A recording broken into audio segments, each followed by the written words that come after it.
She had waited for years, suffering in silence, believing that he would never come back. He disappeared without explanation, leaving only a void and a broken promise. But when fate brings them together again, the past comes to light in a brutal and unexpected way. The son he never knew existed. Now he's back. But is it too late to repair what was lost? A reunion, a lie, and a chance at redemption that could change everything. Their journey won't be easy, but do love and forgiveness still have room to grow where time and pain have tried to destroy them? The sound of the surrounding cars was drowned out by the buzzing in his head. Charles was stuck in traffic, staring at the traffic light ahead, not really seeing the red light that stopped him. One hand on the steering wheel, the other tapping his thigh impatiently, he tried to ignore the pressure of the day, the accumulated tiredness, the constant anguish that had been with him for years, until a movement on the sidewalk, almost imperceptible, made him turn his face. And there she was, Teresa. The scene seemed to freeze the world around him. She was just a few meters away, standing next to a bench, leaning over to talk to a child who was holding her hand. Charles's eyes widened. Her hair, shorter, still had the same dark tone he remembered playing with. Her gestures were soft, protective, and yet carried the firmness he had always admired. Charles's heart began to pound wildly. For a second, he thought it was a hallucination. That time had played a cruel trick, but then she turned and their eyes met, and there was no longer any doubt. It was Teresa, and the boy next to her.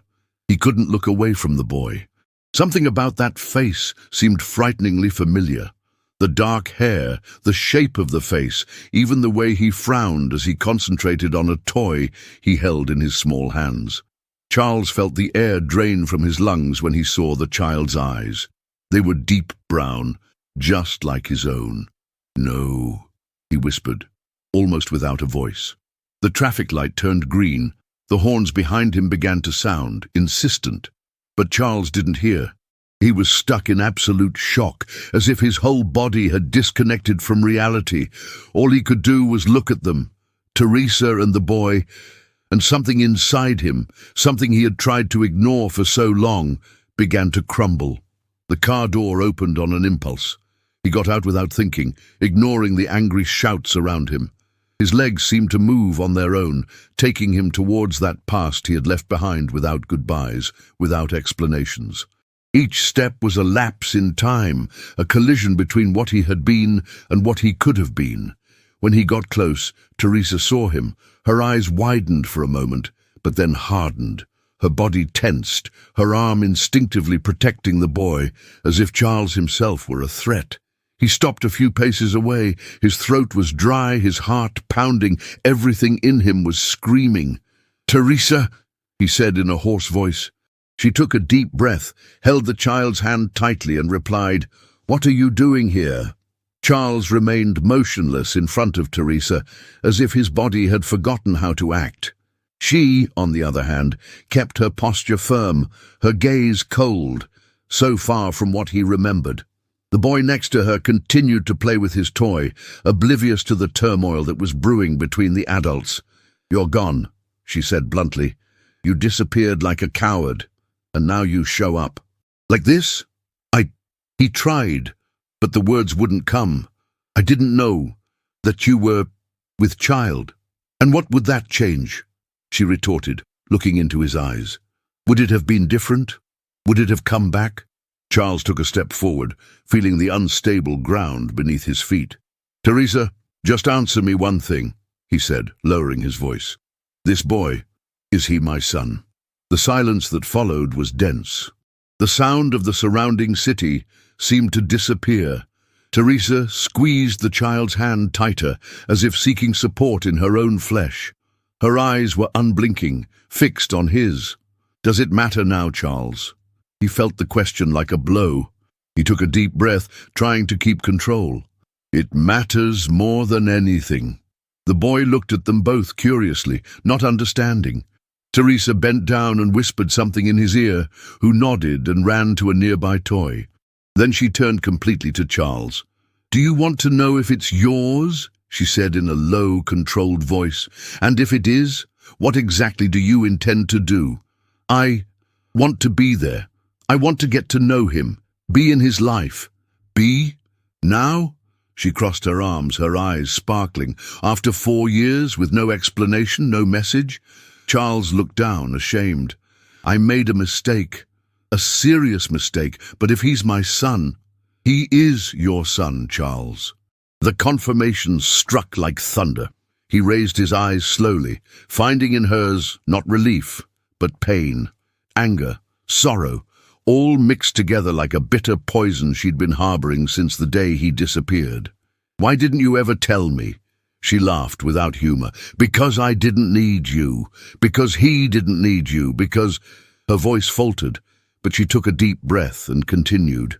I had already understood that expecting something from you was a waste of time. But I want to make it right. Fix it. She took a step forward. Do you think a son's love can be mended like a flat tire? He has me for everything, Charles. As a mother, as a father. And now you come along and say you want to fix it. He didn't answer. He just watched the boy play, feeling a pang in his chest. What had he missed all those years? Teresa looked at her son, then at him. There were tears in her eyes. Time never comes back, Charles. But you can still choose what to do with what's left. The image of the boy never left Charles's mind. He paced back and forth in the apartment, his face marked by tension and the dark circles under his eyes that had accumulated over many sleepless nights. Teresa's words echoed like a hammer. He's your son. And now everything he believed he knew about the past was beginning to crumble like a castle made of sand. He sat down on the sofa, resting his elbows on his knees, his head between his hands. Memory dragged him mercilessly back to that particular day. The envelope, the dossier, the betrayal that destroyed him. He remembered the texture of the paper, the strange smell of the brown envelope with no sender, his hand trembling as he opened it and found photos and messages printed in supposedly incontestable detail. Teresa, according to the material, was cheating on him with another man. There were dates, supposed records, even conversations, all with surgical precision. That night he didn't sleep. That night he decided to leave. But now everything seemed wrong. He picked up his cell phone and dialed a number he hadn't dialed in years. When he picked up, the voice on the other end was still familiar. "Charles?" "Adriana," he said directly. "I need to talk to you. Now." The silence on the other end lasted only a second, but it felt like an eternity. "What about Teresa, and what you did?" She sighed. "It's been 4 years, Charles. I found out." Her voice was tense, sharp. "You set it up. The photos, the messages, everything. Who told you?" "It doesn't matter. I want to hear it from you." On the other side, the silence gave way to a bitter laugh. "You were never going to look at me while she was around. I just opened your eyes." "You opened my eyes to a lie," he shouted. "You destroyed my life, and hers. And my son's. You made your own decisions," Adriana retorted coldly. "I only showed you what you were willing to believe." He remained silent. The truth was cruel. "You took me away from the only thing that made sense in my life," he said quietly, "and I was stupid enough to fall.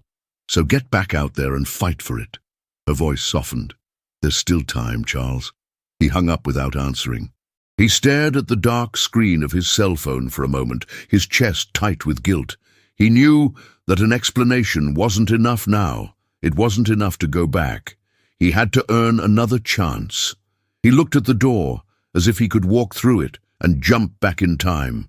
But there were no shortcuts to forgiveness. Teresa was hurt, with good reason, and the boy, his son, was a whole life he hadn't lived. He stood up slowly, taking a deep breath. He had to do this right. For the first time, Charles knew exactly what he wanted, and he wasn't going to stop until he got it. The drive to Teresa's house seemed longer than any journey Charles had ever made. Each step echoed a new weight, as if the past were pressing down harder on his shoulders with every meter. When he stopped in front of the door, his heart was beating so loudly that he could barely hear the sounds of the street around him. She took a deep breath. He rang the bell. The door opened slowly, revealing the face he knew so well, but now with new features, more marked, more mature. Teresa took a second to react. She didn't say anything. She just waited. "I found out everything," he said directly. "Adriana, she set the whole thing up. The photos, the messages. She wanted me to leave you, and I believed her." Teresa crossed her arms, her gaze hardening. "And what did you come here for? Forgiveness?" "No," she answered truthfully. "I came because I need to look you in the eye and tell you that I'm sorry. Because even if you don't forgive me, I needed to say it." She opened the door a little wider, but didn't signal for him to come in. Charles understood that he would have to earn the right to even step foot in there. "You've destroyed a lot, Charles." Her voice came out low. "You made me doubt myself, and worse, you made me hate you. I deserve that. I know that. But I want to try and make amends as much as possible." "Make amends?" She smiled bitterly. "Do you think this is a house? You break a wall, change the floor, and everything goes back to normal?" "No.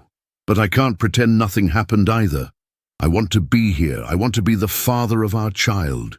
She looked away, her eyes watering. "He doesn't know who you are.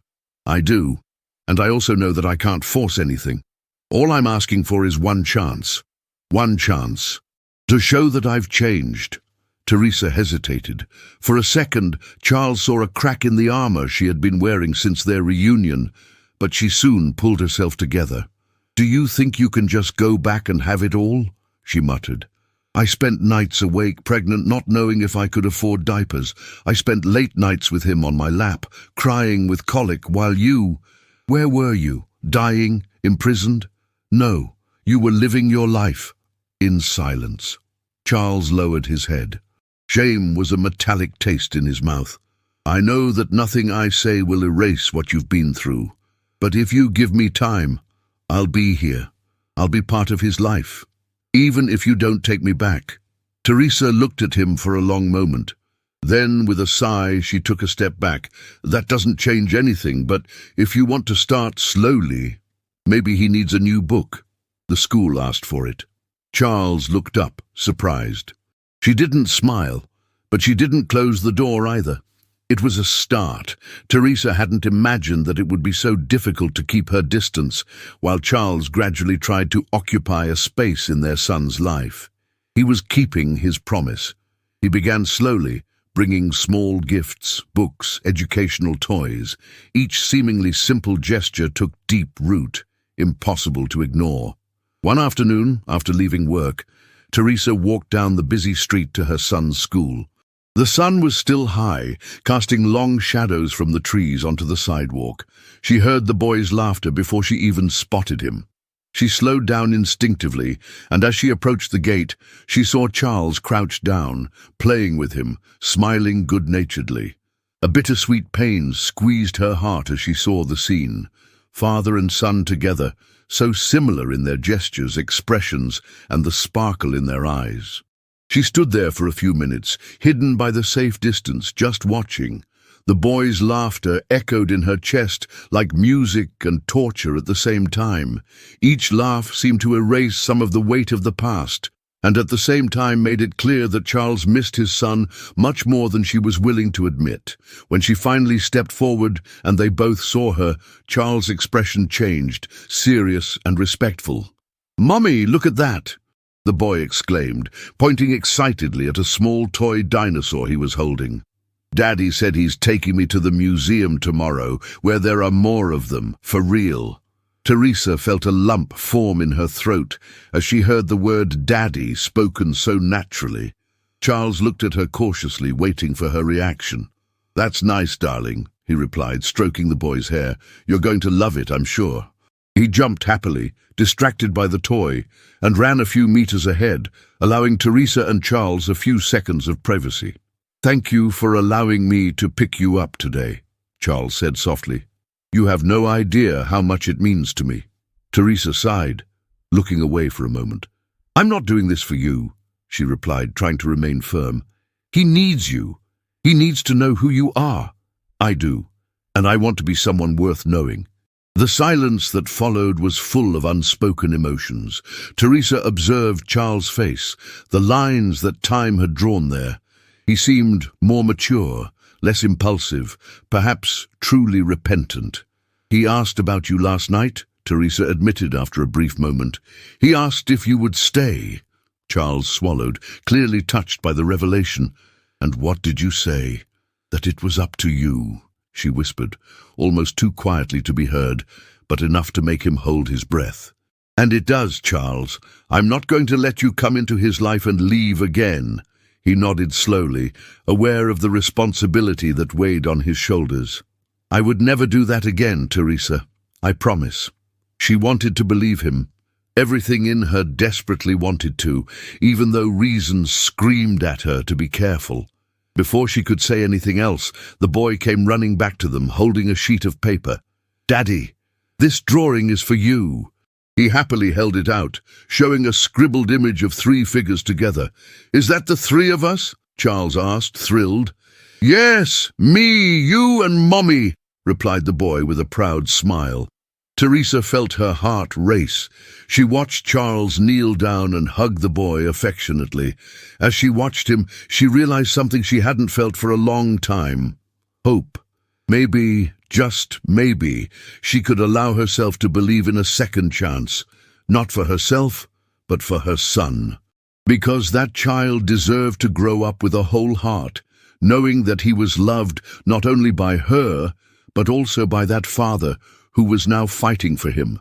And perhaps deep down, Teresa also wanted to believe that there was room for Charles in her own heart again, but only time would tell. The night came with a fine rain that beat gently against the windows, creating a slow and steady rhythm. Teresa was exhausted, ready to finally rest after a hard day at work. As she was putting the last of the dishes in the drainer, she heard a low cry coming from her son's room. Her heart immediately squeezed, recognizing that something was wrong. When she entered the room, she found the boy lying on the bed, his cheeks red and his eyes watering. Teresa sat down next to him and gently touched his forehead, feeling the skin too hot under her fingers. The fever had arrived without warning, high and worrying. He sobbed, frightened, holding on tightly to his mother's hand. Teresa took a deep breath, trying not to show the growing concern in her chest. She went to the bathroom, prepared a damp cloth, and hurried back to the bedroom. As she tended to him, an uncomfortable feeling overwhelmed her. Was it right to involve Charles now? He was her son too, after all. She hesitated for a few minutes, but the fear of being alone again in a delicate situation made her pride give way. With trembling hands, she picked up the phone and dialed his number.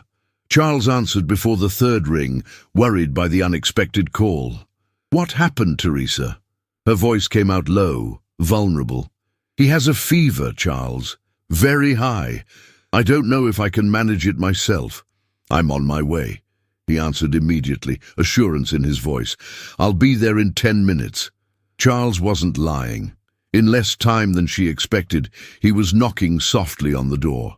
When Teresa opened it, she found a different man from the one who had abandoned her in the past. Now he was there, whole, focused, with a sincere and concerned expression. Without saying a word, Charles quickly followed her into his son's room. Seeing the boy so frail, he felt something deep awaken inside him, a protective instinct he didn't even know he possessed with such intensity. He approached the bed and knelt down beside him. "Hey, champ," he said in a quiet, loving voice. "Daddy's here. You'll get better, I promise." The boy smiled weakly, looking tired but still happy to see him. "I don't like being sick, Dad." "Nobody does." Charles stroked his hair. "But Mom and I are going to take care of you until you get better, okay?" Teresa stood by the door, watching Charles with her son. Her heart was racing, not only because she was worried about the fever, but also because of the way Charles took on that role so naturally, as if he had never left. For hours, they took turns caring for the child. Charles helped measure the temperature, offered water, changed the cold cloth, and talked to the boy until he fell asleep. At one point, in the early hours of the morning, the boy finally slept soundly, his breathing calm and regular, indicating a clear improvement. Teresa approached the bed, gently touching her son's forehead. He slept. "I've never seen him so calm," she murmured, almost surprised at herself. Charles was sitting on the floor next to the bed, looking relieved. "Maybe it's because, for the first time, he has both of us here." Teresa stared at him, deeply touched. It was true, and she knew it. The boy felt safe having his father and mother there together. It was something she had always wished she could offer him, but had never been able to until now. Sitting down next to Charles, she felt the tiredness take over her body and leaned gently against his side. For the first time in years, she didn't try to fight that feeling of closeness, that invisible bond that still existed between them. Charles didn't move. He remained still, afraid of breaking the fragility of that moment. Gradually he let himself relax, feeling the comforting warmth of her shoulder touching his. There, in that silent dawn, with their son sleeping peacefully beside them, they both realized that it might be possible to rebuild what had once been lost. And even though there were still many open wounds, on that rainy and difficult night, a small seed of hope finally began to blossom. That night changed something subtle between Teresa and Charles, a delicate change that had not yet materialized in words. Teresa knew it. Something inside her seemed less resistant to the idea of having him around, and even though she was afraid, her heart told her that maybe it was time to lower her defenses a little more. A few days after her son's fever, Teresa decided to invite Charles to dinner. It was a decision taken almost impulsively, but one that reflected her desire to take another step in this new phase. The invitation wasn't just a kindness, it was also a test, an attempt to understand whether she would really be able to cope with his constant presence in her life again. When Charles arrived that evening, Teresa was already finishing the table preparations, feeling a strange and familiar nervousness. Her son was playing in the living room, happy about his father's visit, while she struggled to control her own emotions. She couldn't deny that when she saw him come through the door with a gentle, calm smile, she felt an unexpected comfort, almost an anticipatory longing for what they could have been if everything had turned out differently. Dinner began in silence, a dense silence, full of unasked questions. They both exchanged furtive glances, discreetly watching the boy eat while he recounted funny stories from school. Charles listened attentively to his son's every word, reacting with genuine interest to every detail shared. "And then, Dad, my friend Lucas said that dinosaurs don't exist anymore because they've turned into birds. Do you believe that?" asked the boy, smiling excitedly. "Of course I do. And it's really true. That's why little birds are so brave. They inherited it from the dinosaurs," Charles replied softly, amused by his son's delighted expression. Teresa couldn't help but smile, observing the growing complicity between the two of them. With each passing moment, she realized that Charles really wanted to be the father he could never be, and that touched her deeply. After dinner, Teresa put her son to bed and returned to the kitchen, where Charles was already finishing the dishes. The sight of him there, in her kitchen, so natural, brought her a strange and welcoming feeling at the same time. "Thank you for coming today," she said, trying to sound natural. "He's very happy when you're here." Charles turned to her, slowly drying his hands, before replying in a soft, serious voice, "I'm very happy to be here too. I can't tell you how much." The silence returned, but now it was different, charged with something sweet, almost vulnerable. Teresa approached slowly, trying to control the slight tremor in her hands. "He likes you. Much faster than I imagined," she confessed honestly, avoiding his gaze. "And I'm relearning to like myself too," said Charles, taking a shy step towards her. Teresa raised her face, surprised by the sudden closeness between them. Charles' eyes were bright, reflecting all the pain and hope accumulated over 4 years of absence. For a brief moment, everything disappeared. The past, the pain, the doubts. There was only him, standing there in front of her, looking at her with an intensity that made her heart race. Slowly, Charles raised his hand, gently touching Teresa's face. His touch was soft, hesitant, as if he was afraid of breaking her, of hurting her again. Teresa closed her eyes, feeling a deep, overwhelming emotion invade her body. His breath was close now, warm against her lips. For a second, everything seemed right, as if the past hadn't existed. But suddenly, Teresa felt a strong wave of fear, a sharp reminder of the pain she had felt before. She pulled away abruptly, her heart racing, breathing hard. I can't," she said in a weak voice, feeling the tears start to come. "Not yet." Charles slowly lowered his hand, realizing the weight of the moment. "It's okay, Teresa, I'll wait," he replied calmly, without a trace of regret in his voice. "As long as it takes." She nodded silently, relieved and sad at the same time. She knew he would really wait. She knew he was willing to do anything to win back what he had lost. In that instant, Teresa realized something crucial. The biggest obstacle left was the fear of herself, not the past. And maybe, just maybe, it was finally time to face that too. Time passed slowly after that night. Charles kept his promise to Teresa, staying close without pressuring her, respecting every limit she set, but always being present. The boy easily got used to his father's constant presence, creating new memories, filling in gaps he didn't even know existed. Teresa, for her part, watched everything in silence, slowly allowing herself to make room for something that, a short time ago, seemed impossible: to trust again. On a quiet Saturday afternoon, Teresa was sitting on a park bench watching Charles and his son play with a soccer ball. The day was beautiful, the sky blue with a few white clouds scattered delicately like brushstrokes in a painting. The child's joyful laughter filled the air, echoing through the trees. Teresa realized, perhaps for the first time with such clarity, that Charles had really changed. He was there not out of obligation, but out of genuine love, built patiently with small gestures and big demonstrations. At one point, Charles realized he was being watched. He turned and smiled discreetly at Teresa. The smile was calm, welcoming, completely devoid of the shadows that had previously accompanied him. That simple smile warmed her heart in an unexpected way.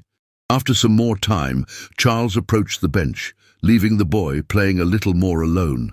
"Can I sit here?" he asked softly, pointing to the space next to her. Teresa nodded with a slight smile on her lips, while Charles settled down next to her. For a few moments, they just stood there in silence, watching their son play. The silence was no longer awkward or full of resentment.